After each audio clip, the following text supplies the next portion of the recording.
Saudações a toda a comunidade acadêmica, saudações a toda a comunidade ICMiana. Respondo pelo nome de Vasco Alexandre, estudante de licenciatura em Contabilidade e Teoria, no ICIM. Vim hoje para apresentar um trabalho sobre harmonização contabilística, falando mais daquilo que são as IAs, IFRS, IASBs e entre outros. Bom, este trabalho está ligado à cadeira Contabilidade Financeira 2, lecionada pelo docente Abílio Muxanga. Bem, como temos no nosso trabalho, temos a harmonização políticas e as IFRS. Bem, começando para aquilo que é o nosso tema. O que são IAs? IAs ela é correspondida, né? O IAs é a sigla de International Accounting Standards, que são normas internacionais de contabilidade. As International Accounting Standards, elas tratam-se de um conjunto de normas contabilísticas. Por isso dizemos normas internacionais de contabilidade. Então, ela engloba um conjunto de normas contabilísticas e estas normas contabilísticas elas foram emitidas entre 1973 e 2001 pelo o antigo IACS, né? International Accounting Standards Committee, que é o organismo antecessor do atual IASB. Certo que estas normas, né, as IAS, elas estabeleciam os princípios de reconhecimento, mensuração, apresentação e divulgação das demonstrações financeiras. E estas normas, elas constituíram aquilo que foi a base do processo de harmonização contabilística mundial, né? Eles trouxeram o processo base, trouxeram a base da harmonização contabilística mundial. Por quê? Porque estamos a dizer que as IAS,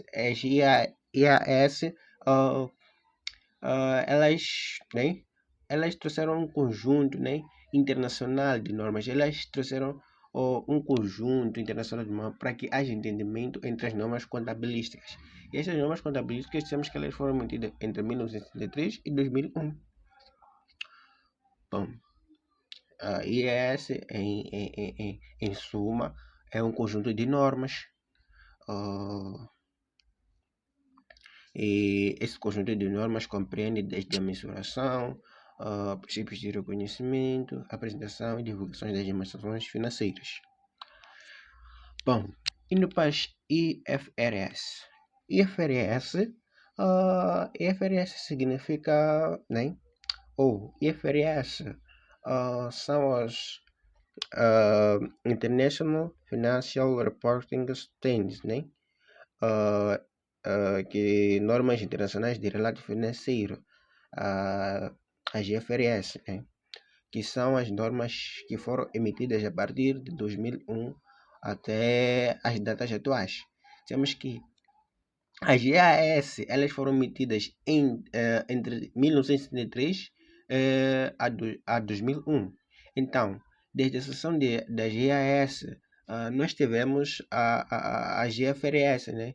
Então, as IFRS vieram substituir aquilo que são as IAS, pois temos aqui que as IFRS são normas emitidas a partir de 2001 pela IASB, International Accounting Standards Board, que sucedeu às IACS. Então, a IACS, International Accounting Standards Committee, foi substituída pela IASB, que é International Accounting Standards Board, que sucedeu a IACS. Então, o termo IFRS é também utilizado em sentido lato para designar o corpo, né, normativo atualmente em vigor. Qual é o corpo normativo em vigor? O corpo normativo em vigor inclui desde as IFRS propriamente ditas pela IASB, as IAS ainda em vigor, que foram permitidas pelas IAS e adoptadas pela IASB. Por quê? Nós temos que a ESP ela foi o sucessor das IACS. Então, darei mais detalhes logo a seguir por que existe esse rolamento entre a IAC e a ESB. Também temos as interpretações da FRC, as antigas CISC. Bom, diferenças entre IAS e IFRS. Por que temos as duas designações? Pois a principal diferença ela reside na entidade emissora e no período de emissão. Bom, como disse no início, as IAS, as IAs nesse caso, elas foram emitidas pelo IASC entre 1973 e 2001, em detrimento das IFRS, que são emitidas pela ISB. As IFRS, né, International, ou né, normas de relatório financeiro, né, elas são emitidas pela ISB, que elas começaram a ser emitidas a partir de 2001 até as datas anuais. Bem, do ponto de vista conceptual, não há ruptura de ambas, pois ambas elas integram o mesmo quadro normativo, sendo que as diferenças elas são sobretudo históricas e de designação. Por quê? Porque então, porque históricas de designação. Então, vamos lá respondendo por que as duas designações. Sabemos que em 2001 as IACS foi alvo de uma profunda reestruturação, dando lugar às ISB, né? Porque o novo organismo decidiu que as futuras normas se chamariam IFRS para refletir a nova estrutura e o foco no relato financeiro, que é o Financial Reporting, e não apenas na contabilidade, né? Nesse caso, accounting. Contudo, as IAs que já existiram e se encontravam em vigor, elas foram adoptadas pelas IASB, que permanecendo válidas até serem progressivamente substituídas por novas IFRS. Então, as IAs, né? Neste caso, podemos dizer que temos certas IAs que ainda estão em uso, e essas IAs elas foram adoptadas pela ISB. Então, a ISB, né, ela adoptou normas das IAs. Então, assim permanecendo procedente por novas referências. Então, temos que a consistência das duas siglas, né, deve ser a transição natural. As IAS, que são as antigas, elas mantêm o nome até serem revogadas, enquanto as novas normas, né, elas são publicadas como FRS. Então, neste caso, as IAs, elas mantêm enquanto há revisões, né, há novas normas e revisões públicas, elas são publicadas como FRS, então elas deixam de ser IAs e tornam-se FRS, que é o conjunto total e que é frequentemente retido de forma global como normas de FRS. Bem, que organização emite as duas normas e em que país se localiza? Respondendo a esta questão, podemos dizer que a organização, né, responsável pela emissão das IAs e IFRS, né, é o IASB, né, que dissemos logo no início, que é International Accounting Standards Board. Por quê? Porque as IAs, né, elas eram emitidas pelas as IAs, elas eram emitidas por quê? Pelas IACS, né, International Account Standards Committee, né? Então, dissemos que as IAs elas foram substituídas pela GSB, ou não foram não é nesse toque. As IAs elas são normas que foram adoptadas pelas ISB, né? A atual organização responsável pela emissão dessas normas, né? Então, a ISB, este é um órgão independente, né, de normalização contabilística.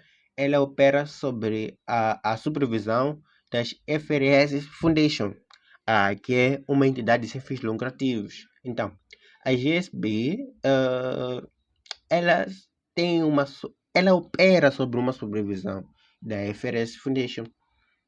A ESB, ela está sediada em Londres, né? Em Londres, no Reino Unido. E também o nosso trabalho, ela pede que falemos das listas atualizadas das FRS e as IAs em vigor. Bem,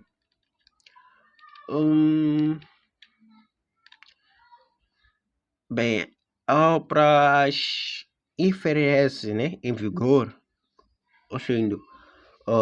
temos aqui as IFRS em vigor e as IAs em vigor, pois dissemos no início que a ESB ela adotou normas das IAs. Então, à medida que essas normas das IAs forem atualizadas, elas serão consideradas IFRS. Então, eu queria apresentar, né, as normas, a lista atualizada, né, destas normas, que ainda não foram tanto que das GIAs, tanto da SB, estas que ainda estão em vigor. Bem, temos a primeira IFRS, que é a adoção pela primeira vez da GFRS.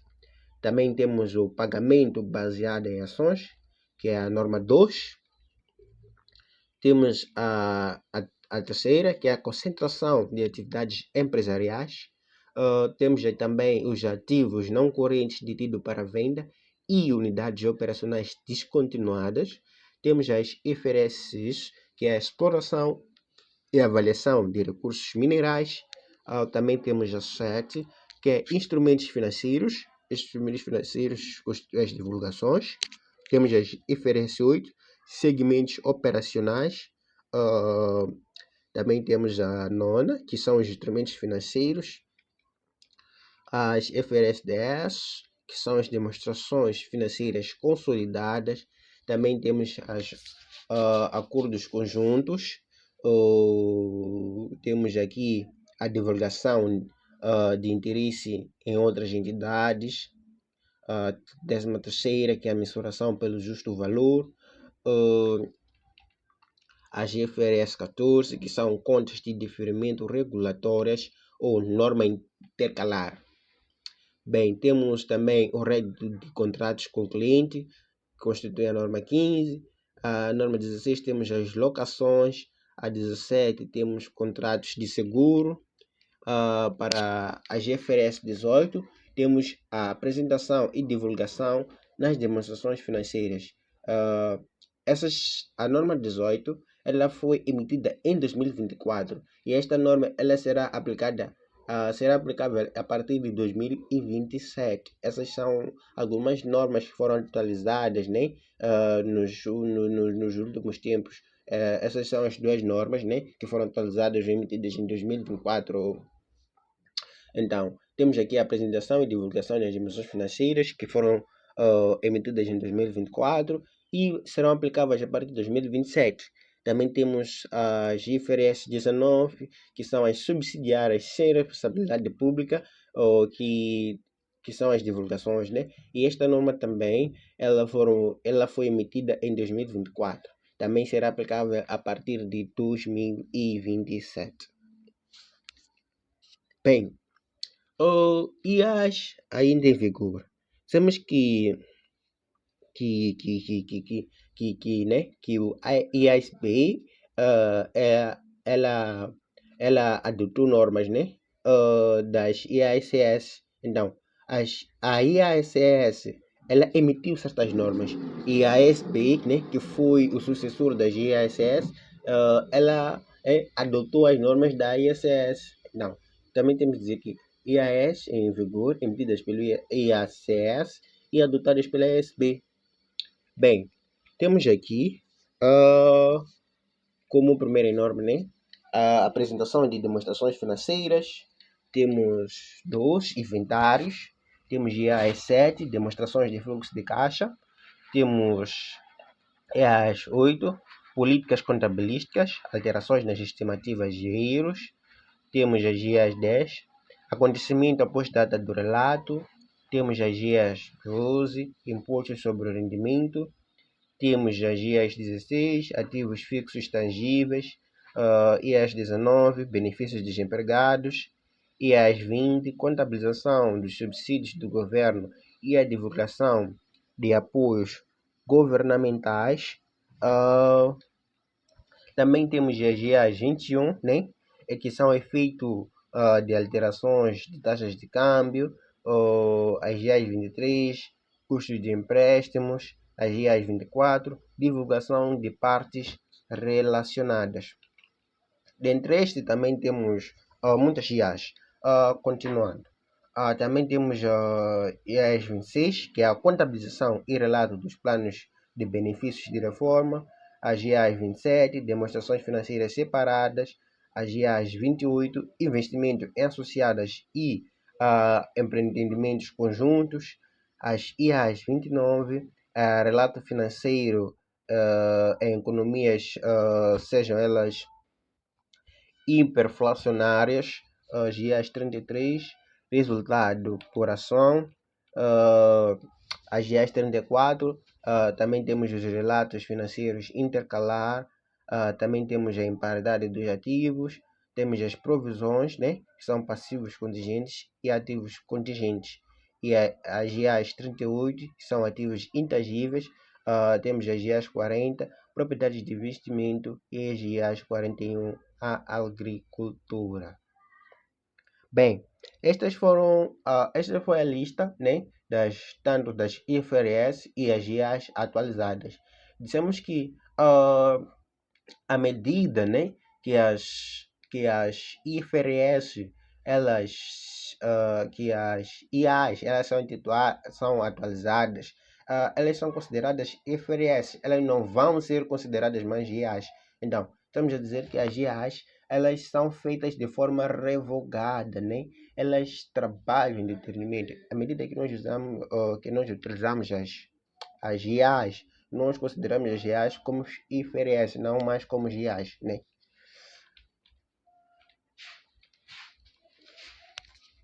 Bom, temos aqui também, né, a lista das IAs substituídas ou revogadas, né? Bem, temos aqui demonstrações financeiras consolidadas, né? Que foi substituída pelas IAs 27, também depois foi substituída pelas IFRS 10, né?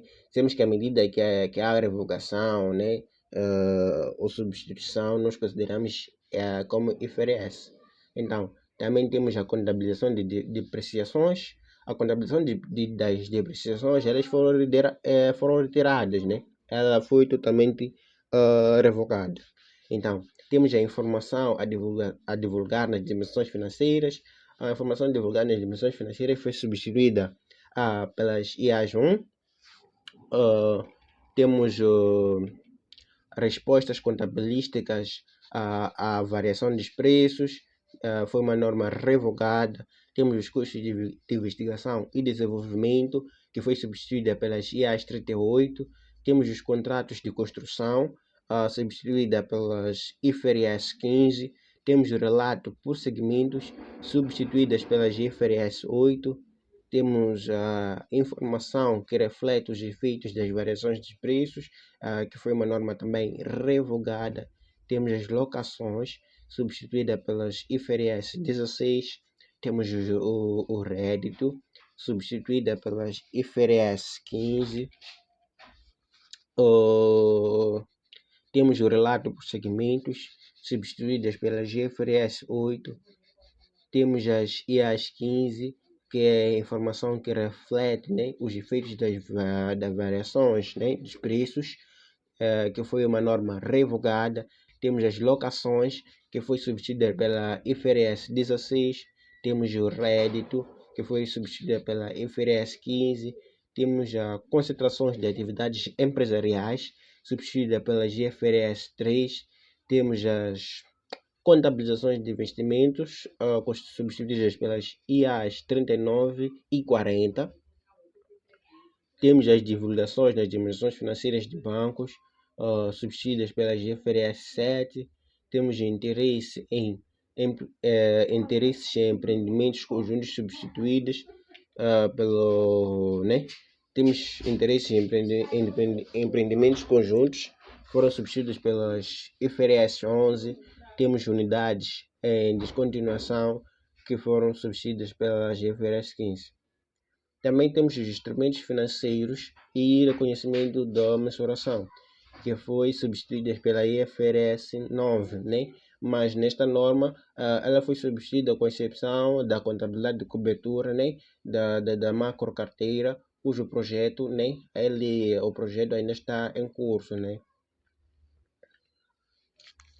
Bom, depois de deixar aqui as listas, ou a lista, né?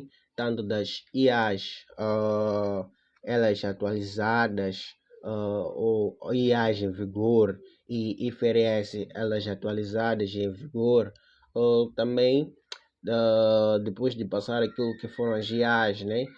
Revogadas ou substituídas, temos aqui também o historial, né? Aquilo que foi o historial ou da evolução ou da historial daqui que fala da evolução, né, da regulamentação contabilística em Moçambique até a atualidade.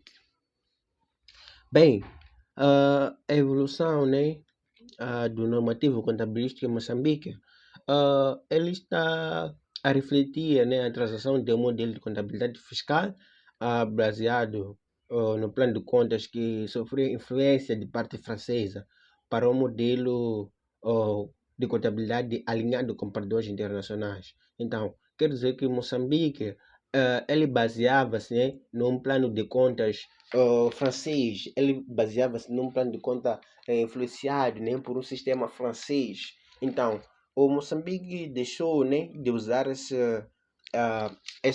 deixou de basear-se, né, nesta linhagem e procurou um padrão internacional, um padrão que se alinha a todos. Então, neste padrão, nós falamos da fase pré-2009, onde foi introduzido o Plano Geral de Contabilidade, o famoso PGC. Então, até a final da década de 2000, vigorou o Plano Geral de Contabilidade, o PGC. Este que foi um plano de contas rígido, de uma matriz francesa. Ela foi, né, focada, sobretudo, nas obrigações fiscais, sendo que o sistema ele em si não proporcionava a comparabilidade internacional, nem o nível de transparência exigido pelos mercados globais, constituído um entrave ao investimento estrangeiro em interligação econômica. Então, na fase pré-2009, temos que o método, né, ou o plano, ou o sistema francês, ele não garantia o nível de transparência exigido pelos mercados globais.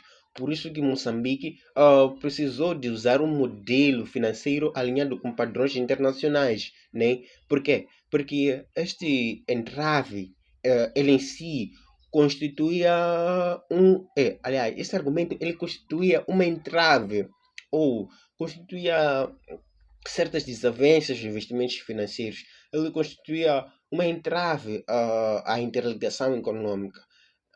Bem, então, eis que houve depois tivemos a fase da criação da OCAM. A OCAM ela foi criada em 2004, né?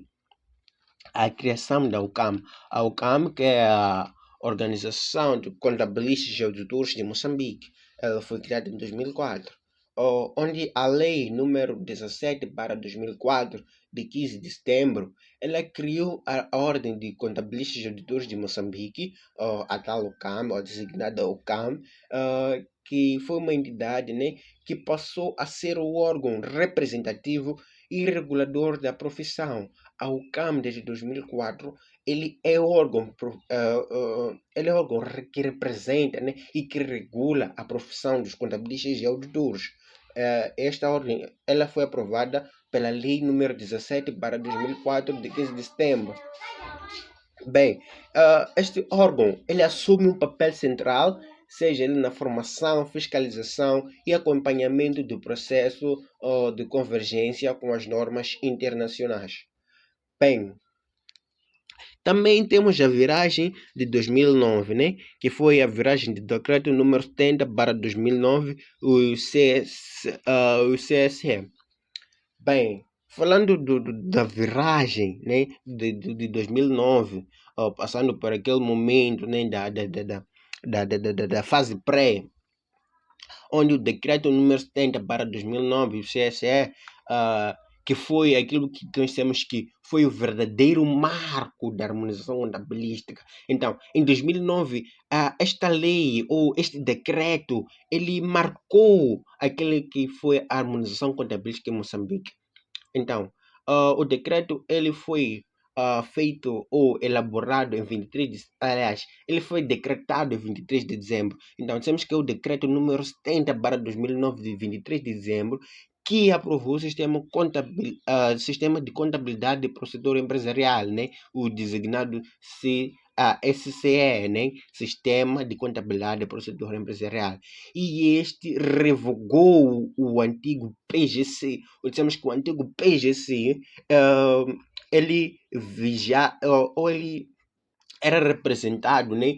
Ele tinha como base um decreto francês. Então, com este diploma, Moçambique adotou formalmente as normas internacionais de relato financeiro, a GFRS, como referencial base. Então, foi a partir do decreto número 70/2009, de 23 de dezembro, onde Moçambique conseguiu se consolidar, né, com as normas normas internacionais de relato financeiro, a GFRS. Então, Moçambique passou a ter como base, né, as normas internacionais, deixou de ter como base as normas francesas. As normas francesas elas escrevem uma barreira, né, naquilo que são a fiabilidade, né, neste caso. Então, o sistema empresarial, o sistema de contabilidade de procedura empresarial, ele assenta, né, numa estrutura, numa estrutura, né, que respeita o princípio da proporcionalidade. Então, temos aqui o PGC-NIRF, né, que é Plano de Contas de Grandes e Médias Empresas. Bem, a PGC-NIRF, ele aplica-se a entidades de maior dimensão e exige uma adoção integral da GFRS. Então, PGC-NIRF, ele exige, né, uma adoção integral da GFRS completa, garantindo total comparabilidade internacional. O plano para grandes e médias empresas. Então, temos o PGCP, que é o plano de contas, né, plano de contas para pequenas e demais empresas, que é destinado a pequenas empresas e outras entidades, elas que não têm obrigação pública de prestação de contas. Este plano, elas baseiam-se na GFRS para PME. É uma versão, né, simplificada de normas internacionais que reduz a complexidade e os custos de aplicação, sem sacrificar a fiabilidade da informação, né? Ela reduz a complexidade e os custos de aplicação, mas não deixa de ser fiável. Não. Então, essa a PGC-NIRF, estamos a dizer que deve integrar as GFRS completas, né? Garantindo total comparabilidade internacional, diferente da PGC-PE, que é o Plano de Contas para pequenas e demais empresas, que pode reduzir a complexidade dos custos de aplicação, mas não pode nem sacrificar a fiabilidade da informação. Então, ainda na viragem de 2009, decreto número 70, né? Barra 2009, e o CSE, que é o. Também houve uma era, né? PGC ao CSE, que foi a era da mudança do paradigma. Então, o decreto número 70/2009 operou uma transformação profunda, ou seja, ah, trocou-se uma contabilidade emitente, né? ah, trocou-se uma contabilidade eminentemente de forma fiscal. Então, trocou-se uma entidade emitente formal e fiscal para uma contabilidade que privilegia a substância sobre a forma, com o objetivo de proporcionar uma imagem verdadeira e apropriada da posição financeira e o desempenho das empresas. Então, neste PGC ao CSE, houve, né, uma troca, né, daquilo que há privilégios de divulgação de imagens, né? Essa mudança ela buscou proporcionar uma imagem verdadeira e apropriada da posição financeira e desenvolvimento da empresa. Ela busca falar aquilo que a empresa tem, né, como, como posição financeira, como posição financeira, né? Por quê? Porque temos que as CSE, né, o decreto 70/2009, ele adotou aquele que é o paradigma internacional, né? Adotou as IFRS, diferente dos PGCs que estávamos sobre a base de dominância do sistema francês. Então, esta mudança ela aumentou a credibilidade da informação financeira produzida em Moçambique e facilitou o acesso ao financiamento externo. Então, quer dizer que nesta mudança de paradigma foi possível clarificar as coisas, foi possível Moçambique ganhar confiança externa. As demonstrações financeiras já passavam a ser credíveis. Então, para a atualidade e as perspectivas, né? Até 2025, então, bem, sabemos que atualmente